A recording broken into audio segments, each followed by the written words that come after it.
E aí, meu nome é Fábio Delia e esse é o Inglesofia. Hoje eu quero falar sobre como você aprende. É importante você se ligar em como isso acontece em você? Porque assim, às vezes a gente fica muito preocupado com o professor, com o material que ele está usando, com, sabe, o sotaque do professor, a gente fica preocupado com um monte de coisa.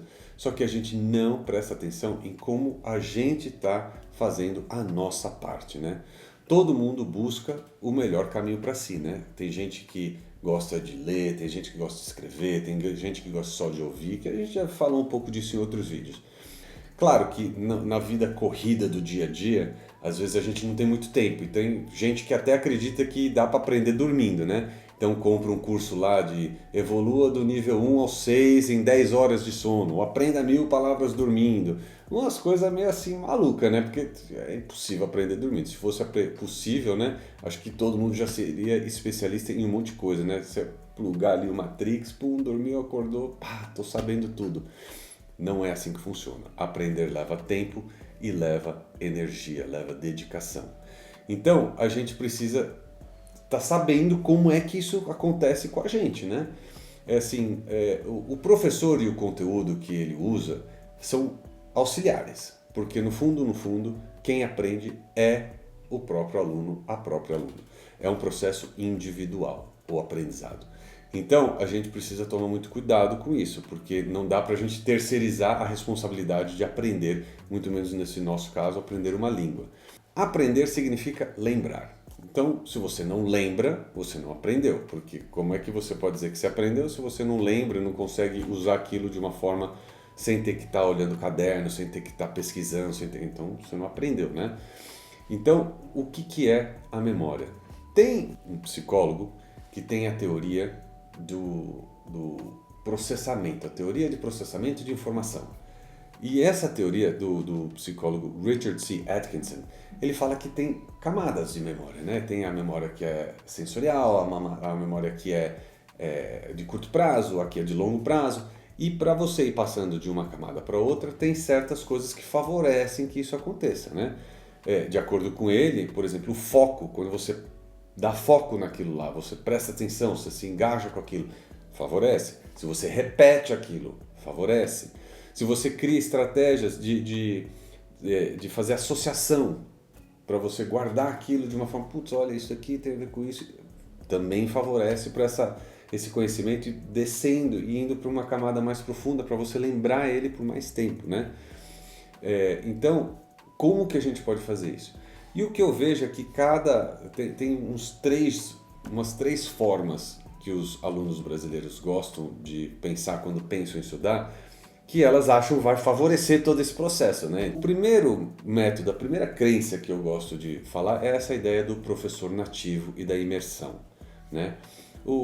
As pessoas gostam de um professor nativo porque ele fala fluente, porque ele tem um sotaque bonito e porque ele consegue desenrolar e as pessoas acham que ele tem mais conhecimento da língua por causa disso. E isso não é verdade, né? A verdade é que nós, como brasileiros, não somos os melhores professores, né? Talvez entre nós tenha alguns, mas na média, só porque você fala português não quer dizer que você sabe ensinar português, né? Você não sabe as regras, você não sabe por que fala assim, você não sabe por que acontece essa modificação na língua. Então a gente não é um bom professor da língua, a gente sabe falar. E mesmo assim, quem fala nativamente, né, a primeira língua, normalmente comete muito erro, né? Porque vai falando, todo mundo entende. Então essa ideia do professor nativo é uma ideia que a gente tem que tomar um pouco de cuidado. Eu acho que o que força as pessoas, o que leva as pessoas a pensar que esse é um método bom, é porque tem uma teoria que é do aprendizado implícito. E essa teoria foi pensada por um psicólogo e ela diz que as complexidades e as regras de algo que você está estudando vão aparecendo naturalmente no processo, né? Então a gente pensa que vou falando e na medida que eu vou falando, eu vou aprendendo a falar também, né? E é claro que essa teoria ela é, muito boa para quando você está aprendendo a sua primeira língua, quando você é bebezinho está aprendendo a sua língua nativa. Ninguém ensina uma criança a falar. Então ela vai aprendendo implicitamente como que isso funciona, né? Só que não é bem assim quando você está falando da sua segunda língua, né? Quando você já tem uma língua estruturada em você, não é tão fácil aprender intuitivamente a falar. A gente já tem outro sistema instalado na gente. Então, não acontece tão da forma mágica como a gente acontece que vai com criança.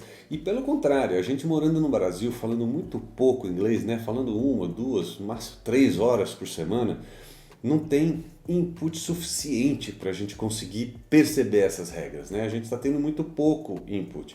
Então, aqui acaba acontecendo que o lado negativo dessa teoria é muito mais forte do que o positivo, né? E o lado negativo é que, né, tem alguns, né, eu vou citar só alguns, é que assim, não é fácil, não é intuitivo a pessoa estar conversando e falar, putz, olha, ela falou assim uma vez, falou assim outra vez, falou assim outra vez, então está acontecendo isso, então isso quer dizer que isso pode ser uma regra e pá, deduz a regra. Não é uma coisa intuitiva, não é uma coisa que qualquer pessoa tem condição de fazer, né? Outro problema disso daí é que com coisas mais complexas, né? Se for um assunto simples, tipo she is beautiful, is she beautiful? Tá, fica fácil. Pô, era assim, aí virou uma pergunta.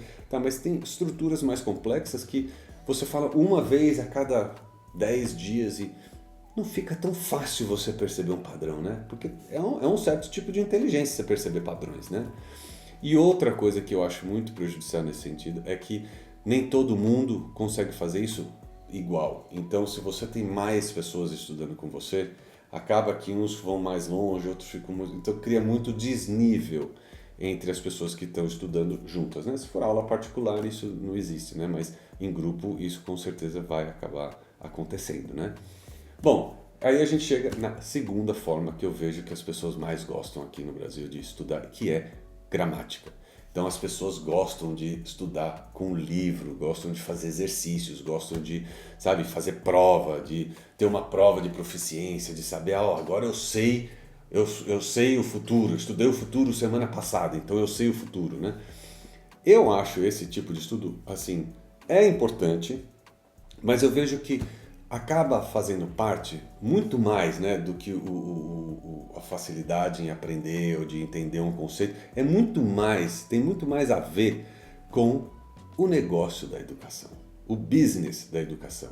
As pessoas querem vender livro, as pessoas querem vender curso, elas querem vender etapa 1, 2, 3, 4, 5, querem vender 10 livros, querem que você fique na escola 4 anos, 5 anos, querem que você faça testes, proficiências e paga, tudo é pago. Então, quer dizer, eu tenho o meu pé atrás com esse lance, né? Mas indo num olhar um pouco mais profundo, eu vejo que quando eu olho para o conteúdo que está dentro dessa gama gigantesca de material que existe por aí, eles não seguem, todos os livros não seguem a mesma ordem. Um livro tem uma ordem, outro livro tem outra ordem, ensina uma coisa aqui, um livro ensina o past no capítulo 5, outro ensina o past no capítulo 12, outro ensina o past no capítulo 30. Então não tem uma ordem, todos eles são diferentes. Existe uma teoria do Steven Krashen, ele é um linguista, e ele tem a hipótese da ordem natural. A hipótese da ordem natural, ela diz que existe de fato uma ordem que é natural de aprendizado. Que, para simplificar isso na matemática, não dá para você aprender a fórmula de Bhaskara sem aprender multiplicação, divisão e potências, né? Tem coisas que umas são antes das outras. E na língua é assim também, de acordo com essa teoria, né? Então, se tiver uma ordem natural das coisas, não é o que os livros estão fazendo, porque todos estão numa ordem diferente, né? Então, é uma coisa que me deixa assim meio pensativo, né? Com certeza, para aprender a segunda língua, a gente precisa ter um pouco desse conhecimento técnico da língua, né? Porque senão a gente não consegue entender e não consegue fazer as associações com a nossa própria língua para sacar o que está acontecendo, né? Então, tem os lados bons e os lados ruins de estudar gramática, né? E tem o terceiro jeito de estudar, que é um jeito que eu pessoalmente acho que é o mais adequado, que é essa ideia de você estudar pouco, mas todos os dias. Sei lá, 15, 20 minutos, só que todos os dias. É melhor você fazer 3 aulas de meia hora do que uma aula de 1h30, né? Porque você tem menos tempo mais vezes. E por que isso é bom? Porque tem uma outra teoria, né? Hoje eu estou cheio de teorias, né? Mas tem uma teoria da carga cognitiva. essa ideia da carga cognitiva, que foi pensada na psicologia há muitos anos atrás, ela diz que assim, aprender é algo que exige tempo e energia da nossa mente. A gente precisa estar ali diante do material e gastar energia para poder colocar isso dentro da nossa memória, fazendo aquele processo da memorização, passando por um processo de compreensão. E a nossa mente, ela tem um espaço ali de eficiência. Fora daquele espaço ali, a gente não é mais tão eficiente, né? Tipo quando você está estudando cansado para uma prova, aí você vai estudando, estuda 5 horas, aí no finzinho do que você estudou, você já nem lembra mais o que você leu, né? Você nem lembra mais o que você estudou. Por quê? Porque você já extrapolou a sua habilidade de conseguir lembrar, e de estudar, e prestar atenção, de estar presente naquele momento, né? Então essa ideia da carga cognitiva, de você estudar pouco, todo dia, além de ser melhor para a sua memória e para a possibilidade de estudo, né? O exemplo que eu dou é tipo um computador com 10 abas abertas. Ele começa a dar uns bugs, entendeu? É a mesma coisa, quando você está estudando, você começa a ficar cansado e não lembra. E então é melhor estudar um pouquinho todos os dias do que muito. E aí, fazendo assim, você consegue estudar um dia uma música, um dia um texto, um dia um pouco de gramática, um dia um pouco de fala. E dessa forma você consegue treinar todas as partes da fala, da língua, né? Você fala, você escreve, você ouve, você lê. E isso é fundamental, porque no fundo, tem que dominar todas essas partes da língua, né? E isso daí me faz lembrar a Meryl Swan, e ela tem a teoria, a hipótese do output. E o que é essa teoria que eu acho fantástica? Que é assim, a gente tem que produzir conteúdo ativamente. Então, ou falar ou escrever.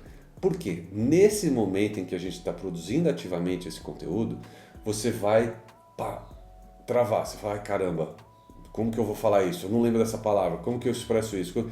E quando você se depara com esse momento, você estuda, você procura no seu caderno, você liga para o seu professor, você faz alguma coisa e resolve aquele problema. E o processo de resolver aquele problema é que te faz aprender. Então, sempre lembre que é importantíssimo produzir conteúdo ativamente. Não importa se é com um professor nativo, se é com um livro de gramática, se é estudando um pouquinho todos os dias, tem que produzir conteúdo, que é ali que você vai aprender. Legal? Então, nos vemos no nosso próximo vídeo. Valeu!